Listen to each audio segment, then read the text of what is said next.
Just when you believe that Russian hysteria could not become any more ridiculous, Comcast, that by the way owns MSNBC and BuzzFeed, promoted their golden shower story.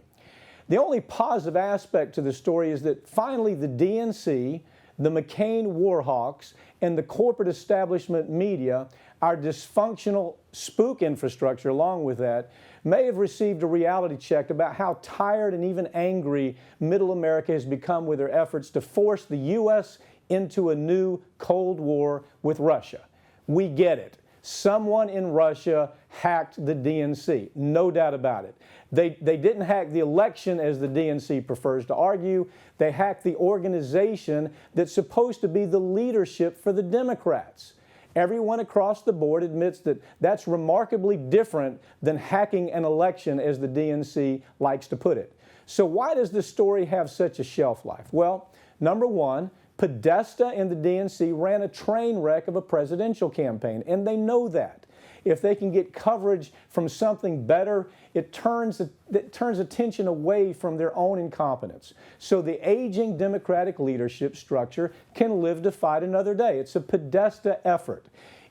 Number two, if McCain and Graham can rattle sabers loudly enough, the defense industry that they represent and receive most of their money from are going to be able to sell more weapons. It's easy math. Build more planes and ships. Expand war technology in preparation for a new Cold War with Russia. So those are the first two reasons. Number three, and of course, there's the corporate-controlled media such as Comcast that owns MSNBC and ABC Network and CBS Network. They're no different. They're all able to turn their attention on Russian TV as a market penetration that they say is far greater than their own. So they turn that attention to Russian TV because that's because Russian-owned TV isn't operated by its advertisers. If a reporter on RT chooses to tell the story about a Pfizer drug that kills thousands of people, they can do that story because they're not answerable to their advertisers. The advertisers aren't bossing them around about what they can and can't do. If RT chooses to tell that story about Wall Street and Goldman Sachs stealing billions from mom-and-pop pension programs through backdoor deals, then RT can tell that story because they're not answerable to Goldman Sachs and Wall Street advertisers like ABC, CBS, and NBC and MSNBC. That type of reporting is virtually impossible for corporate media, and in fact, that type of reporting added to the reality of the 2008 economic burn down and the Iraq war that was based completely on lies because corporate media could not tell the truthful backstories about radioactive yellow cake and missile tubes and fantasy weapons of mass destruction. They just couldn't tell the story. They couldn't do that because they wanted access to the war. You remember that? They wanted war correspondents there on the field. They couldn't do that because McDonnell Douglas and Boeing are such huge advertisers for them. They couldn't do that because they wanted access to the White House. And if they didn't play by the rules, that access would disappear. So they couldn't tell the story. To put that into perspective, how ridiculous the Russian network argument actually was, you have to watch the CIA's James Clapper testify. Now this is really, stay with me on this because this is really interesting.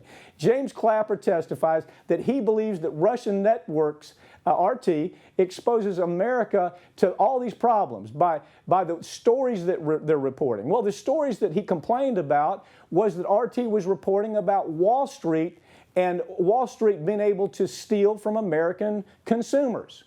That's a problem that RT reports that.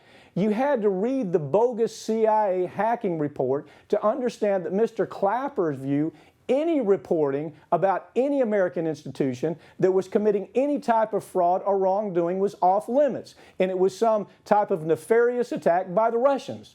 Then you have Mr. Clapper testifying live in front of Congress about his total lack of knowledge in regard to what the actual media penetration was in the United States for Russian networks. Live on camera, you saw Mr. Clapper testify that he wasn't even aware of where RT was reporting from in the United States, even though it was right down the street from his office. This entire Russian hysteria is one of those stories that we'll look back and we'll be embarrassed about. If we're honest with ourselves, we'll be embarrassed by it. Did they hack? Of course they hacked. Does the U.S. government do the same thing, interfering with elections all over the world? Well, of course. Go back and read a couple of Howard Zinn books and gain some understanding about how our own government and most superpower governments around the globe engage in conduct far worse than hacking into Podesta's dysfunctional political life at the DNC. As China becomes stronger and North Korea becomes more unpredictable and the Middle East becomes more unstable because of its ISIS influence, it's easy to conclude we need all the friends we can get in this world, and we can't have a tenuous relationship with Russia. We can't be rattling sabers with Russia, A, to cover Podesta and the dysfunctional DNC, B, because John McCain wants to go to war, C, because the corporate media can't tell the same stories that the Russian reporting can tell, and D, because our intelligence infrastructure has become dysfunctional.